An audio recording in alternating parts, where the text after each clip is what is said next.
You're watching SBA Today.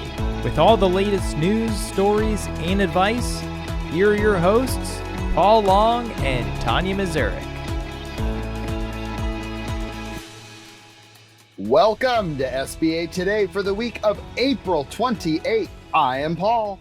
And I'm Tonya, and a big thank you to Res Title for sponsoring the show. And there's not really a lot going on today, so, just kidding. Nope. But hey, if you don't like change, then you better get out of the daggum industry. Right, Paul? No kidding. Yeah. Hey, we're not going to dive like deep into it. We're going to put a spin on. I mean, you can go everywhere else for these rules. You come here for the entertainment and the camaraderie that we have with Tonya and I when it comes Never to this heard that stuff. word. So What's camaraderie?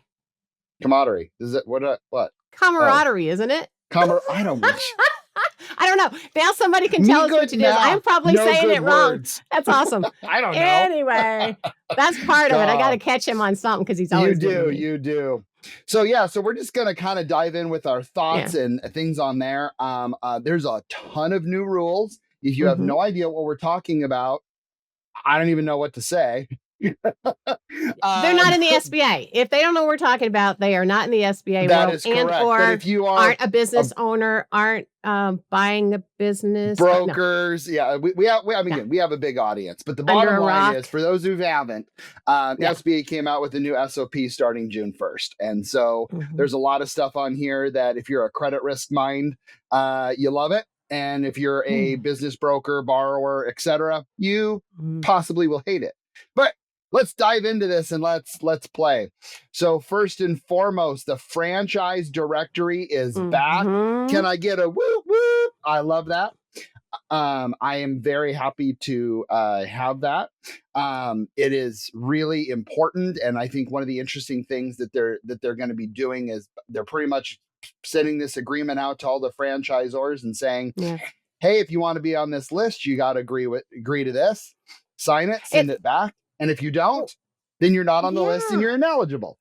Well, and the nice thing about it, it's putting the accountability back on the franchisors versus on the bank. Yes. Right. Thank you. There is something that I see that could be, a moment of issue is any of those that are currently in the process, borrowers currently in the process, franchisees, let's say, right, that don't know what the franchisor has or hasn't done. So one, lenders need to start checking out their own deals that they're working on, right? And make sure those franchisors are on there. I just had a call yesterday, Paul, and the gal is wanting to purchase a business from a franchisor. There's only 2 locations, right? And she has no idea. First thing I did was go to see if it was on there. It is not, which could create its own set of problems. So anyway, that's just something for the in between that's going to create a problem. But I do like the rule. Yeah. Absolutely. Yeah. So yay on that. What's next? Yay on that. No more substitutions of guarantee. Oh boy. Almost no one that I know of. I don't know about you, Paul, but almost no one that I know of actually used this anyway. It was a mess. It's messy, right? Super. It's messy and risky. Clean break now. You get to sign or no go basically at the closing table, and no more shuffling the guarantee at a later date or the guarantor at a later date. So I don't know. I like it. How about you? That rule? Hey, let's do this. Let's give it a thumbs up or thumbs down if we like the rule after we're done with it. Okay. So substitution of guarantee, I say thumbs up. Okay. Well, it removes that gray area, right? Where, I don't know, it could have been exploited, I guess, or the gray area could have been exploited in shadier type deals. So anyway, it removes that. I would agree with that. Okay. The next one is very interesting. And I keep digging on it. And that is if you finance over 90% of the buyout price, the buyer must have 24 months of active role in the business. This is interesting because it's one of those things. If they're already a part of the business for the last, let's say 6 months and they're buying, okay, I'm ineligible. Okay, fire me. Right. And then I go and then I can get I don't know. I have my thoughts on this one. I'm doing a class later on today, and I'm going to dig a little bit deeper on this one because Well, this I one's can very see interesting. why. Do you think, Paul, on this one, do you think we're going to see more sellers that are trying to coach buyers actually on how to get around the rule? Like how to satisfy this rule on paper? Yeah. Exactly. Hello. I don't Right? know. Like it just Ugh. exactly. So this one I give it this thumb side. Oh, a Not thumbs side up, thumbs thumb. down. I don't know enough. So that's where I give that one. I Tonya. think I would agree with you. All right. I Yep. think I'd agree with you because there's pros and cons to that one that could go either direction for both borrowers as well as lenders and SBA in general. So okay. Agreed. So let's go to the partial buyout. Partial buyout. All owners must be co-borrowers, even those under 20%. Now, this I could see as a huge deal killer. So alert you brokers out there. Alert to the brokers. Even 1% owners must now be full co-borrowers. Passive partners have to sign the note. Good luck with that actually in like a family business if you think about it. Now, possible problem I see is slower deals because more fights over who's responsible. And I think it's going to force some of the brokers to completely rethink how they structure ownership splits. You think that's going to create a problem? Any brokers out there want to comment on this? I would love to see your comments actually in the show notes. So go ahead, make some comments on how you see this going down for you and others. What about you? Yeah. No, I think you hit it. You hit it perfectly. I think it's going to have to be a lot more strategic, and it's just brokers are not happy about this one. But I also get it from a risk standpoint. So again, you always have to look at both sides of a story, right? And I'm going to give this one the Paul thumb side because again, there's pros and cons depending on how you look at it. I think I'm going to do a thumbs up. It's bad. I think I'm going to do a thumbs up only because I've seen in my role here, I've seen so many times how it gets played actually. So I'm going to give it a thumbs up. We'll see how it plays out. I could be completely wrong, but I want to go against you. Just saying. Okay, good. I like that. Now, if you were on the call, the SBA rollout call, I deeply enjoyed the chat. The chat is where the money was at, okay? Because that's where you got real life examples and they were answering questions live as they were going through that. So just so you know, if you have access to that, go back to it because there's a ton of good little nuggets in there on there. So it's kind of like the best answers typically come from the questions they don't really want to answer. Correct. Absolutely. There's the nuances that come from it. It's like, I don't know. Yeah. Anyway. Well, and then the next one is small loans are now 350 and not 500 unless it's express and then it's 500. Yeah. This one gets the official Paul Long thumbs down. I am not happy about this one. Yes, there is more risk in the smaller loans. We know that. Okay.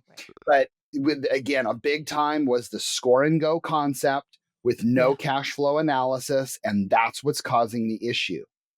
Why can't you just require cash flow analysis as a part of that? Because cash flow repays loans.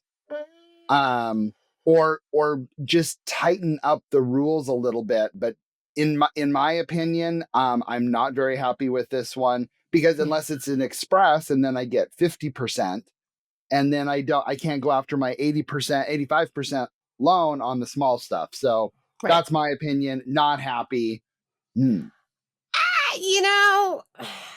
Yeah.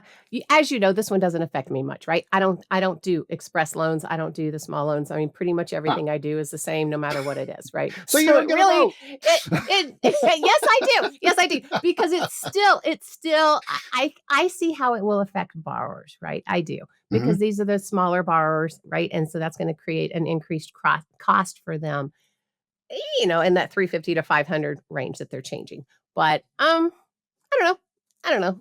I'm a thumb sideways because I can see their reason for doing it, and I can see pros and cons from it. I mean, I think we need to be, any loan matters. Cash flow of any loan matters. And so I agree with you. We could have kind of changed it that way, but they didn't. So we need to be looking We at should cash get flow, t-shirts made. Cash flow matters.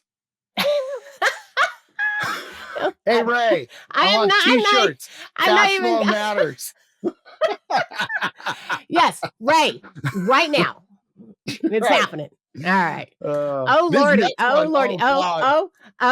Y'all. Now he knows. You. We knew this one's going to be me, right? Okay. No more GP. If you're a PLP, you cannot send your loans the GP route. So this is an interesting one. First off, now, Paul, first I was a little nervous. I didn't know what the heck we were going to do. I didn't know how it was going to affect us. I've had to like really, really dig in and think about it.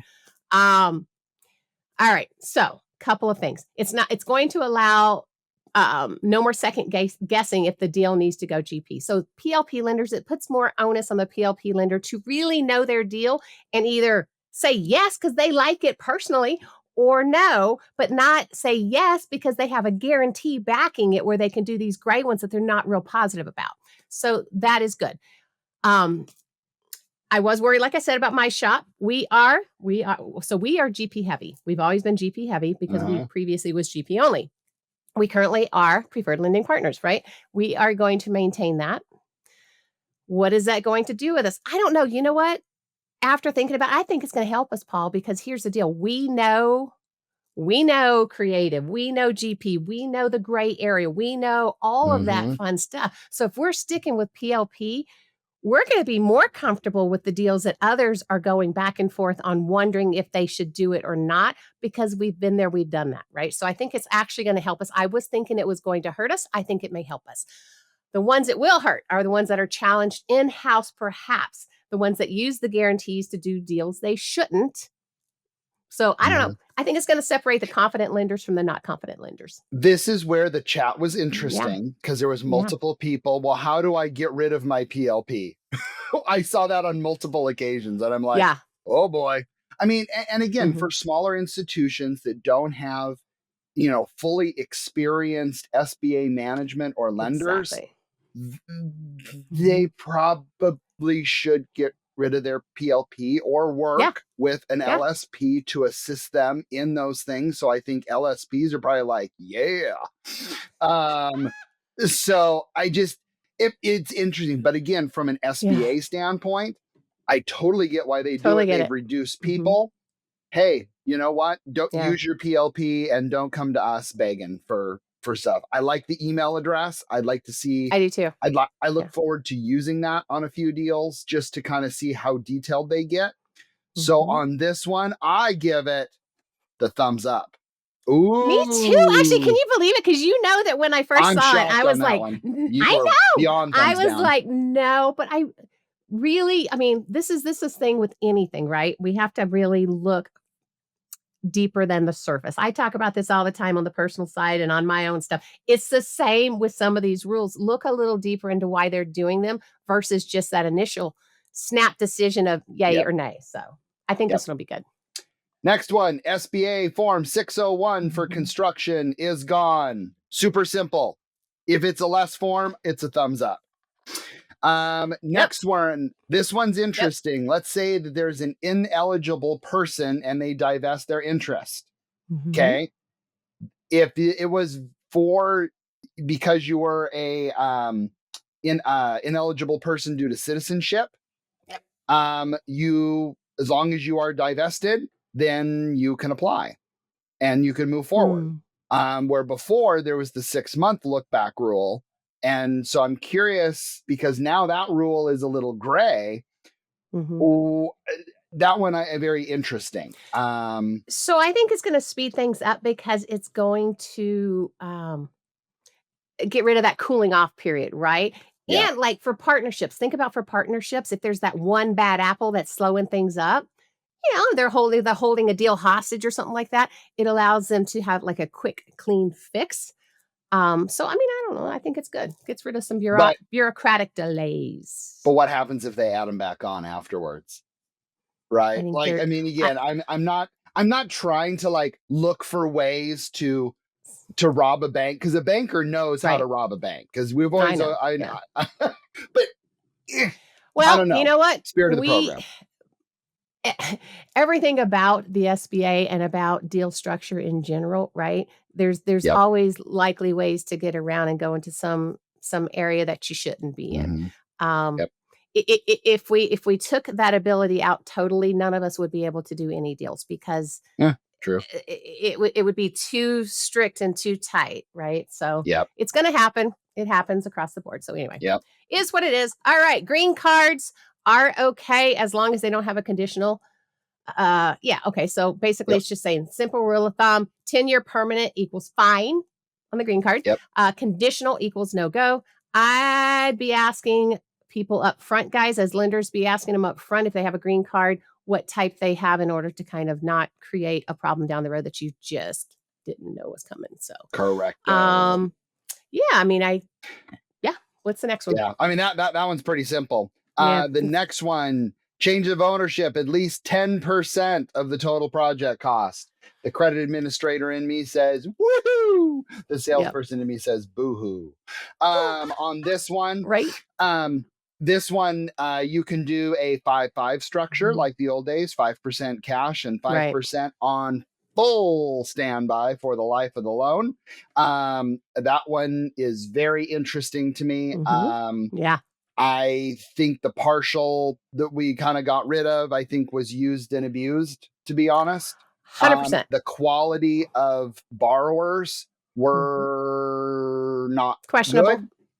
And this one gets a Paul Long thumbs up. Thumbs up for me too, because I think this is really their way of doing a checkmate, right? I think they've recognized how this could happen. Now, it doesn't mean that a seller's note, they can't have two seller notes. Remember, like we did in the old days, right? So we would have, the 5% seller note that was equity injection on the full standby. That was the only way you could get somebody to do it. You can't do high amounts. And then maybe they could have a secondary that had whatever terms they wanted, as long as it cash flows people. Anyway, we can go back to that. I think it's great. I like that one. So double thumbs up for me. All right. Partial changes of ownership, both the operating company and the persons, including any existing owner who is acquiring or gaining any direct and or indirect ownership interest in the operating company, must be co-borrowers on the new loan. All right. Even a 1% increase in ownership means you sign as a borrower. Sellers who stay in with less than 20% must personally guarantee for 2 years. This is going to get interesting. My guess is this may drive more full sales instead of partials. And it might force a lot of silent sellers into fully cashing out. So what's your thoughts on this one? This one, I give it a thumbs up. Same. Because the other thing is they get all their money. They don't really care. Fine, they take a 15-20% haircut or 1% haircut. They got their money and run. I get it. From a broker standpoint, absolutely hate it. From a credit risk and lender perspective, I absolutely love it. So nice job on that one. Next one, transcripts on all loans, even express. Okay. Paul gives this, there's not just a thumbs down, but it's a bargain basement thumbs down. I wasn't even going to wait for you on that one. This one just made me angry when it came out. This is, the whole point of it, express is to get things done quickly. 8821s and 4506Cs take 16 days as of yesterday. So this is going to slow small loans down. I don't like it. And I'm pissed.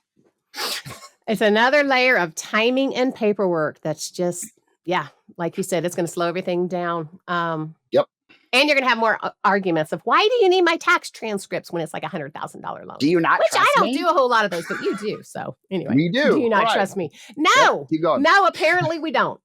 Anyway, keep going. All right. 7A loans are 7A loans made to a startup business.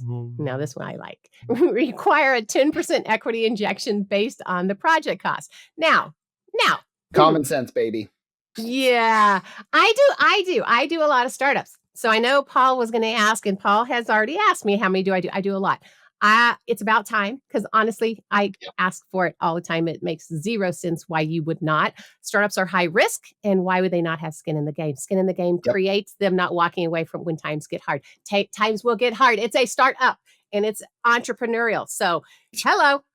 I was just going to say, it's a beeping startup. Like, hello. Weird. All in, baby. Yep. Mm-hmm. Yeah. 10% cash out of pocket makes people think twice before they walk away. So anyway, keep going. Yep. Flood checks are now required on all loans, even business, personal property. I never changed the rules because that doesn't make any sense. So I give this a big thumbs up on that one. Thumbs up. Yep. Partial changes of ownership. So we're going to kind of go back to what we already talked about. Seller who is still staying on but there's some more. Staying on needs to guarantee the debt for 2 years. All right. Couple more things. It's going to freak the sellers out. It is. It's going to freak them out. But here's the thing that I wanted to kind of bring up that I was thinking about, and I kind of put in this section. What do you think? Do you think sellers are going to increase the cost, potentially go and increase the cost of their business, or attempt to increase the selling price of their business to cover the fact that they're going to have this, risk on the line? I could see something like that, them trying to get around it now. And then you got the business appraisal that's not going to appraise anyway. So I could see that all happening. Yes. Did Tonya get something right, Paul? Weird. Kidding. No, that one for sure. I see. No, I agree. Yep, I agree. Anyway, yeah. Multi-step partial change of ownership are no longer eligible. On behalf of every lender on earth, thank you very much. Those were a huge pain in our rear end. Yep. Let's move on. Next one. This one made a lot of people mad, which was really good. And that is, you can't refinance MCA, merchant cash advance debt, or factoring, because it is the debt of last resort. You know what? I agree with that. I give that a thumbs up. For those who kind of did a lot of these, you're going to need to find something else. Okay, so I agree, and because I refinanced a factoring a few years ago, right? Mm-hmm. The thing I see right now are those that are in process, right? Those that have taken on the factoring based on previous rules that did not realize they weren't going to be able to refinance out of it. I think that's going to hurt some of them if you think about it, right? Or those, good point. Yeah. Me. Anyway, or those that are currently in process that didn't realize what was fixing to go down are going to have, be in this last minute tug of what are they going to do now? So, that's the thing that I see is starting it like that, boom, can hurt those that are already in process or those that are already in it. And how are they going to get out of it at this point? So, well, I don't know. Yeah. That's kind of an interesting one. All right. Source of equity injection. Cash that's not borrowed, whether on the business's balance sheet or from other sources. Obviously, fine, is allowed. Real cash, no funny business. Cash that comes from the personal loan or HELOC, where repayment can be, shown outside of business. So basically what it is, you can have debt as long as it cash flows. You just can't have debt that is stemming from payback from the business, meaning you can't make a salary from that business and use that salary to then pay the debt that you get to get equity. Yeah. No borrowed funds unless you can prove repayment. Yep. Isn't coming from the business. Like I said, let's see. Grants. This is cool. Grants that do not have repayment or clawback provisions during the life of the 7A loan. Those are now acceptable. That's interesting. That's cool. And they clarified prepaid expenses. Now, prepaid expenses that the lender has verified. I can't even get through this one fully. That the lender has verified by obtaining paid invoices, canceled checks. Oh my God, this is just getting deep. Bank statements, etc. Okay. And it says lender must retain copies of the documentation on file. Now, this puts the onus on the PLP banks, right, for getting this stuff correct. It's challenging, y'all. It is challenging when you start going into repayments and paybacks and invoices and all that. It gets hairy. So you start putting the onus of that on the PLP bank. I think that what could happen actually could brokers be calling nothing. I know. I don't know how. I have this thing off too. Weird. I see that. I see some PLP banks having a problem with that because that just that puts a lot of it on them. They clarified it, but it was a useful. It was on the previous SOP. Okay, but I think I get it, but you're going to have to really document, and you're going to have to really love your deal. So. Well, and that's the thing. That's what I mean by the PLP versus them being able to go GP. I think that's one that PLP banks might have sent GP previously just to make sure that they felt like they had. Yeah, yep. I do. Yep. Anyway, that's it. Oh, my. So that was nothing. Okay. Well, it was really a boring week. It was a boring week. All right. Don't forget, we're live on Tuesday mornings right here on LinkedIn and YouTube and any platform where you get your podcast. Go back and look at any of our previous shows and or the Art of SBA Lending and the BDO show. We want to thank Res Title again for sponsoring the show and connect with Paul and I on LinkedIn. Man, we love to have conversation with you. We want to see your faces. Anyway, rise up with your big bad selves. If nobody's told you, we think you're awesome. We'll see you next week.